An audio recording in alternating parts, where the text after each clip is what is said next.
Welcome to my channel. In today's video, I'll guide you through the steps to change your WhatsApp ringtone on iPhone. Let's get started. First, open the Settings app on your iPhone. Once you're inside, scroll down until you find Sounds and Haptics and tap on it. This is where you can manage all of your sound settings. Next, tap on Ringtone. Here you'll see a long list of tones available by default on your iPhone. These include both modern and classic options. If you scroll down, you'll also notice a classic section that contains many of the older, familiar iPhone ringtones.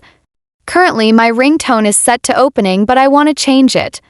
So I'll scroll down through the list and tap on Uplift. The moment I select it, you'll hear a preview of the sound and a check mark will appear next to Uplift, confirming that it's now my active ringtone. And that's it. Thanks for watching.